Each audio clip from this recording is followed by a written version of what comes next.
Everyone, आज की इस वीडियो में हम लोग बात करने वाले हैं ऑर्गेनाइजिंग के बारे में। साथ ही साथ meaning of organising, definition of organising, organising process and importance of organising. तो एक ही वीडियो में हम लोग ये 4 चीज़ों को कवर करने वाले हैं, तो वीडियो को एंड तक ज़रूर देखिएगा ताकि आपको ये सारे डाउट्स क्लियर हो जाए।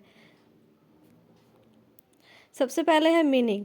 Organising can be defined as identifying and grouping different activities in the organisation and bringing together the physical, financial and human resource to establish most productive relations for the achievement of a specific goal of organisation.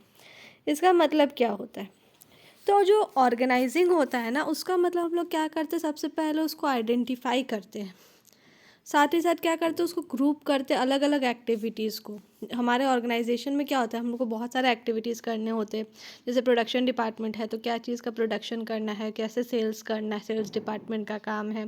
तो अलग अलग जैसे बहुत सारे departments होते हैं, तो उसको क्या करते हैं हम लोग अलग अलग ग्रुपिंग करते हैं। जैसे कि जो भी फिजिकल, फाइनेंशियल और ह्यूमन रिसोर्सेज है, जिससे कि क्या हो सके, एक बेस्ट यूटिलाइजेशन हो सके। सपोज़ कीजिए कोई भी एक ऑर्गेनाइजेशन है, उसमें क्या होता है, फिजिकल रिसोर्स भी होता है, ह्यूमन रिसोर्स भी होता है और फाइनेंशियल रिसोर्स भी होता है। अब ये तीनों को किस तरह से एक साथ लाया जा सके, किस तरह से ये लोग को ग्रुपिंग किया जा सके कि जो ऑर्गेनाइजेशन का गोल है उसको अचीव करने में हमें हेल्प मिल सके। ठीक है, तो ये क्या करता है, सभी के बीच में एक रिलेशनशिप एस्टैब्लिश करता है। फिर है यहाँ पे definition. To organise a business is to provide it with everything useful to its functioning, raw materials, machines and tools, capital and personal, the Henry Fayol. तो मतलब कि एक बिज़नेस को ऑर्गेनाइज करने के लिए हम लोग को क्या करना चाहिए, उसको सारा कुछ देना चाहिए जो कि एक बिज़नेस को रन करने के लिए या जो भी एक ऑर्गेनाइजेशन के लिए क्या है, इंपॉर्टेंट होता है, यूज़फुल होता है उसको फंक्शनिंग करने के लिए। जैसे रॉ मटेरियल्स अगर नहीं रहेगा तो प्रोडक्शन स्टार्ट हो पाएगा? बिल्कुल भी नहीं। तो सबसे पहला इंपॉर्टेंट क्या है, रॉ मटेरियल्स का होना। फिर काम करने के लिए हमें क्या चाहिए, मशीन्स चाहिए। मशीन्स बिना तो हम लोग का प्रोडक्शन हो नहीं पाएगा। साथ ही साथ टूल्स भी चाहिए हम लोगों को।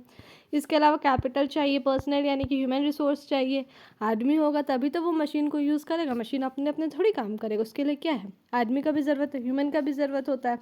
तो इसीलिए कि कोई भी बिज़नेस को ऑर्गेनाइज करने के लिए उसको जितना भी चीज़ यूज़फुल होता है एक बिज़नेस के फंक्शनिंग के लिए, उसको सारा चीज़ प्रोवाइड करना। इसको अगर हम लोग शॉर्ट में समझें तो हम लोग ये चीज़ यहाँ पे बोल सकते हैं कि ऑर्गेनाइजिंग जो है वो क्या करता है, एक ऑर्डरली फॉर्म में चीज़ों को अरेंज करता है। कैसे अरेंज करता है, ऑर्डरली फॉर्म में। ठीक है, जिससे कि क्या हो सके कि जो भी रिसोर्सेज, ऑर्गेनाइजेशन का जो रिसोर्सेज है, हम लोग उसको क्या कर सके, एफिशिएंट यूज़ में ला सके, एफिशिएंट यूटिलाइजेशन हो सारे रिसोर्सेज का। क्लियर है? जैसे कि मान लो कि हम लोग का जो स्कूल है, सपोज़ कीजिए कि आप लोग का स्कूल है, वो क्या कर रहा है, प्लान कर रहा है कि स्पोर्ट्स डे कंडक्ट कराने का या तो एनुअल फंक्शन, जो भी, क्योंकि मोस्टली ये चीज़ें होती है स्कूल में।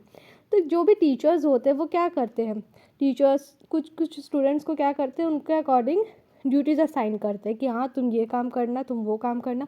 और उसी के अकॉर्डिंग क्या करते हैं, बहुत सारे रिसोर्सेज को भी अरेंज किया जाता है, क्योंकि स्पोर्ट्स एक्टिविटी कराना हो चाहे तो एनुअल फंक्शन कराना हो, रिसोर्सेज का तो वहाँ पे ज़रूरत पड़ेगा ही, बिना रिसोर्सेज का तो होगा नहीं। तो वो क्या करेंगे, रिसोर्सेज अरेंज करेंगे, अलग अलग स्टूडेंट्स को ड्यूटीज़ असाइन करेंगे, अलग अलग टीचर्स को भी यहाँ पे क्या होगा, ड्यूटीज़ असाइन किया जाएगा। और साथ ही साथ क्या होता है, उसके लिए कोऑर्डिनेटर भी बनाया जाएगा। कोऑर्डिनेटर क्यों बनाया जाएगा, क्योंकि कोऑर्डिनेटर क्या करेगा, वो एक रिपोर्ट बनाएगा। उसको क्या करेंगे, सबको जा करके रिपोर्ट देंगे कि हाँ आज ये काम हो गया है, ये काम कंप्लीट हो गया, ये काम अभी पेंडिंग है, ये काम इतने दिन में कंप्लीट हो जाएगा। तो मतलब जो भी चीज़ है उसको वो जा कर के कोऑर्डिनेटर को बताएंगे। तो हम लोग बोल सकते हैं कि जो पूरा अरेंजमेंट हो रहा है स्पोर्ट्स डे कराने का या एनुअल फंक्शन कराने का, उसको हम लोग क्या बोल सकते हैं, ऑर्गेनाइजिंग बोल सकते हैं। क्लियर है इतना? अब नेक्स्ट हम लोग बात करते हैं ऑर्गेनाइजिंग के प्रोसेस के बारे में। तो सबसे पहले identification and division of work. तो सबसे पहले क्या होता है, ऑर्गेनाइजिंग फंक्शन जब स्टार्ट होता है तो हम लोग जितना काम होता है ना उसको छोटा छोटा हिस्सा में क्या करते हैं, डिवाइड कर देते हैं। और एक यूनिट को क्या बोला जाता है, एक यूनिट को यहाँ पे जॉब बोला जाता है। क्या बोला जाता है, job. Each unit of a total work is known as a job. तो क्या करते हैं, जिससे क्या होता है कि छोटा छोटा यूनिट में क्या हुआ, काम को डिवाइड कर दिया गया। अब काम को इस तरह से डिवाइड किया जाता है, जैसे मान लो ये वाला काम है, अब ये वाला काम किसको दिया जाएगा, ये वाला काम उसको दिया जाएगा जो इस काम में क्या हो, स्पेशलाइज्ड हो।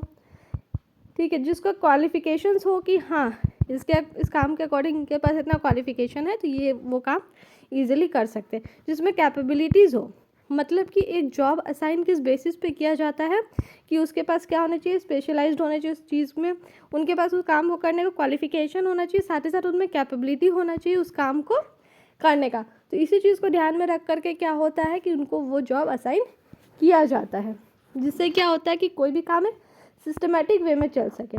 तो क्या होता है, जॉब क्यों असाइन किया जाता है? सबसे पहले ये समझिए कि जो पूरा काम होता है उसको क्या करता है, छोटे छोटे हिस्सों में बांटा जाता है, और एक छोटा हिस्सा को क्या बोला जाता है, जॉब। और ये इसलिए किया जाता है ताकि काम जो है वो सिस्टमेटिक वे में चल सके। क्लियर है इतना? अब इसके बाद नेक्स्ट है यहाँ पे grouping the jobs and departmentalisation. अब क्या हुआ कि हम लोग जॉब्स जो है, जितना जो भी हम लोग का जितना सारा काम था उसको क्या किया, हम लोग स्मॉल यूनिट्स में डिवाइड कर लिए।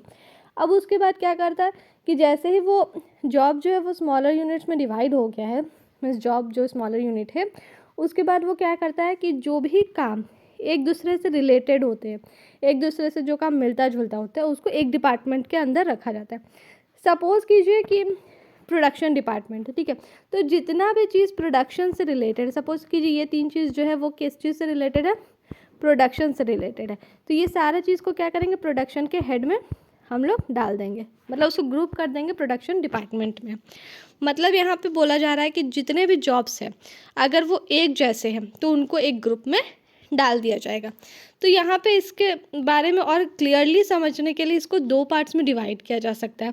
पहला होता है फंक्शनल, पहला क्या होता है, फंक्शनल, और दूसरा होता है डिविजनल। दूसरा क्या होता है, डिविजनल। तो फंक्शनल क्या होता है, मतलब कि जितने भी जॉब्स, मान लो प्रोडक्शन डिपार्टमेंट्स के से रिलेटेड जितने भी जॉब्स हैं उसको क्या करेंगे, प्रोडक्शन डिपार्टमेंट के अंदर डालेंगे।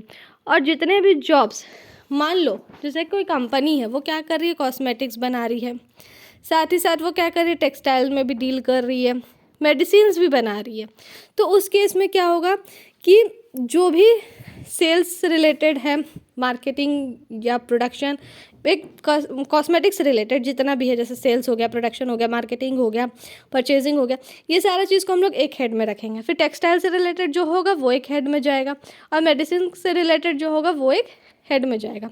क्लियर? देखिए, सबसे पहले हम इसको समझे तो इसका 2 पार्ट होता है। सबसे पहला है फंक्शनल, दूसरा है डिविजनल। तो फंक्शनल में क्या होता है कि प्रोडक्शन डिपार्टमेंट से रिलेटेड जितना भी चीज़ है वो फंक्शनल में जाएगा। ये एक एग्जांपल है, क्लियर है? मतलब जो जॉब जिस चीज़ से रिलेटेड है उसको एक ग्रुप में, एक डिपार्टमेंट के अंदर डाला जाता है। डिविजनल है, मतलब जैसे कॉस्मेटिक है, एक कंपनी टेक्सटाइल में भी डील कर रहा है, मेडिसिन में भी, 3 चीज़ में डील कर रहा है, तो कॉस्मेटिक से रिलेटेड जितने भी चीज़ है वो सारे क्या होंगे, एक हेड के अंदर आएंगे, एक डिपार्टमेंट के अंदर आएंगे। टेक्सटाइल से रिलेटेड जितने भी चीज़ें हैं वो क्या होगी, एक हेड के अंदर आएगा। क्लियर? अब इसके बाद नेक्स्ट हम लोग बात करते हैं असाइनमेंट ऑफ ड्यूटीज़। अब क्या है, इस जैसे हम लोग डिवाइड कर लिए डिपार्टमेंट्स में, उसको डाल दिए, उसके बाद क्या करेंगे कि जितने भी इंडिविजुअल वहाँ पे काम कर रहे, जितने भी इंडिविजुअल वहाँ पे काम कर रहे हैं उनको उनके स्किल के अकॉर्डिंग क्या करेंगे, काम दे देंगे, उसके स्किल के अकॉर्डिंग उनको ड्यूटी उनका दे देंगे, उनका जो स्किल है, उनका जो क्वालिफिकेशन, उस चीज़ को ध्यान में रखते हुए। और इसके लिए उनको क्या दिया जाएगा, एक रिटन में उनको एक डॉक्यूमेंट दिया जाएगा, ठीक है। और उस रिटन डॉक्यूमेंट को हम लोग बोलते हैं जॉब डिस्क्रिप्शन। क्या बोलते हैं, जॉब डिस्क्रिप्शन, जिसमें कि क्लियरली मेंशन होगा कि उसको क्या काम करना है। क्लियर है? तो यहाँ पर असाइनमेंट ऑफ ड्यूटीज़ में क्या होगा, स्किल को देख करके उस इंसान को क्या है, ड्यूटी दिया जाएगा, और ड्यूटी के लिए उनको एक डॉक्यूमेंट दिया जाएगा रिटन में, जिसको हम लोग जॉब डिस्क्रिप्शन बोलते हैं। उसमें सारा चीज़ रिटन में होगा कि उनको क्या काम करना है, उनका क्या रिस्पॉन्सिबिलिटीज़ है, वो सारा कुछ उसमें वहाँ पे डिटेल में दिया हुआ रहेगा। नेक्स्ट है इस्टेब्लिशिंग रिपोर्टिंग रिलेशनशिप। अब इसके बाद है कि हर कंपनी में क्या होता है, सुपीरियर और सबऑर्डिनेट होता है, या एम्प्लॉयर और एम्प्लॉय होता है। अब क्या होता है, यहाँ पे ये डिसाइड हो जाता है कि किसके पास कितना पावर है, किसके पास कितना अथॉरिटी है, कौन क्या काम करेगा, कौन किसको रिपोर्ट करेगा, कौन किससे रिपोर्ट लेगा, मतलब कि कौन यहाँ पे हेड है, किसके पास ज़्यादा पावर, ये सारा चीज़ क्या होता है यहाँ पे क्लियर हो जाता है। क्लियर ये चीज़? तो मतलब समझ में आ जाता है कि जिसके पास क्या है, ज़्यादा पावर होता है वो सुपीरियर होगा, जिसके पास लेस पावर, लेस अथॉरिटी होगा वो क्या होगा, सबऑर्डिनेट होगा। और जैसे कि हम लोग समझ सकते हैं कि जिसके पास सबसे ज़्यादा पावर, जिसके पास मैक्सिमम पावर होगा वो क्या होगा, टॉप लेवल। फिर उससे कम पावर होगा वो क्या होगा, मिडिल लेवल। और जिसके पास उससे भी कम पावर होगा वो क्या होगा, lower level of management. Clear, ये 3 मैनेजमेंट होता है। वो कैसे डिफाइन होता है, जिसके पास सबसे ज़्यादा अथॉरिटी वो टॉप, और जिसके पास सबसे कम अथॉरिटी है वो लोअर लेवल ऑफ मैनेजमेंट कहलाएगा। क्लियर है इतना। अब इसके बारे में हम लोग बात करते हैं इसके फीचर्स के बारे में या इंपॉर्टेंस के बारे में। सबसे पहला है बेनिफिट्स एंड स्पेशलाइजेशन। अब मतलब यहाँ पे क्या हो रहा है, जैसा कि हम लोग बात किए थे कि वो क्या करता है, जॉब्स को छोटे छोटे हिस्सों में बांट देता है और इंडिविजुअल के स्किल, क्वालिफिकेशन, ये सब को देख करके उसको काम दिया जाता है। अब उसके पास उस पर्टिकुलर काम को करने का स्किल है, क्वालिफिकेशन है, और वो काम क्या हो रहा है, वो बार बार कर रहा है, तो उससे क्या होगा, स्पेशलाइजेशन होगा, वो उस काम को और ज़्यादा अच्छा से कर पाएगा। नेक्स्ट है रोल क्लैरिटी। तो रोल क्लैरिटी जैसा कि हम लोग देखे थे कि हर इंडिविजुअल को क्या होता है, एक रिटन डॉक्यूमेंट मिलता है जिसको हम लोग बोलते हैं जॉब डिस्क्रिप्शन। क्लियर है। तो जॉब डिस्क्रिप्शन में क्या होता है, उनको क्लियरली बता दिया जाता है उनका क्या रोल है, क्या रिस्पॉन्सिबिलिटी उनका बनता है। तो इसके हेल्प से क्या होता है कि हर इंडिविजुअल को उसका रोल क्लियरली पता होता है कि उसको क्या काम करना होता है। नेक्स्ट है क्लियरिटी इन वर्किंग रिलेशनशिप। अब इसी के साथ क्या होता है कि किसके पास ज़्यादा अथॉरिटी है, किसके पास कम अथॉरिटी है, किसके पास क्या रिस्पॉन्सिबिलिटी है। तो ये सब चीज़ों से क्या होता है, ये क्लियर हो जाता है कि किस इंसान को वो क्या करेगा, रिपोर्ट करेगा, कौन इंसान किसके अंडर काम करेगा। मतलब कि इससे क्या क्लियर होता है कि कौन सुपीरियर है, कौन सबऑर्डिनेट है, यानी कि कौन एम्प्लॉयर है, कौन एम्प्लॉय है। वो किससे डिफाइन होता है, जिसके पास ज़्यादा अथॉरिटी वो क्या होगा, सुपीरियर होगा, और जिसके पास कम अथॉरिटी वो सबऑर्डिनेट होगा। तो क्लियरली इसमें ये भी पता चल जाता है कि हमको किसको रिपोर्ट करना है और हम किसके अंडर आते हैं, या फिर मेरे अंडर कितने सारे एम्प्लॉयज़ आते हैं। क्लियर है इतना। नेक्स्ट है ऑप्टिमम यूटिलाइजेशन ऑफ रिसोर्सेज। अब इससे क्या होता है कि सारे लोगों को पता है कि किसका क्या रोल है। अब सबको अलग अलग डिपार्टमेंट में बांट दिया गया है, तो उससे क्या होगा कि वहाँ पे जो भी रिसोर्सेज है उसका ऑप्टिमम यूटिलाइजेशन होगा, किसी भी तरह का कोई वेस्टेज नहीं होगा, क्योंकि उसके स्किल और क्वालिफिकेशन को देख करके उसको काम दिया गया है। तो जाहिर सी बात है कि वो अपना काम पूरा अच्छी तरह से करेगा, इफेक्टिवली एफिशिएंटली अपना काम को वो करेगा, जिससे क्या होगा कि रिसोर्सेज का ऑप्टिमम यूटिलाइजेशन होगा, किसी भी तरह का वेस्टेज नहीं होगा। Next adoption to change. अब इसमें क्या होता है कि जब भी क्या होता है इन्वायरमेंट है, अब इन्वायरमेंट में क्या होता है, चेंजेस आते ही रहते हैं।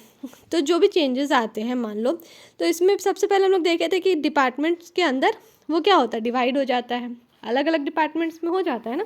जो चीज़ जिस डिपार्टमेंट का है उसी के अंडर उस चीज़ को रखा जाता है। जैसे प्रोडक्शन से रिलेटेड जितना भी चीज़ है उसको एक डिपार्टमेंट में, सेल्स से रिलेटेड जितना है वो एक डिपार्टमेंट में। तो उससे क्या होगा कि जिस चीज़ में भी चेंजेस आया होगा, जिस चीज़ में चेंजेस आया होगा सिर्फ उसी चीज़ में क्या होता है, चेंजेस लाने का ज़रूरत होता है।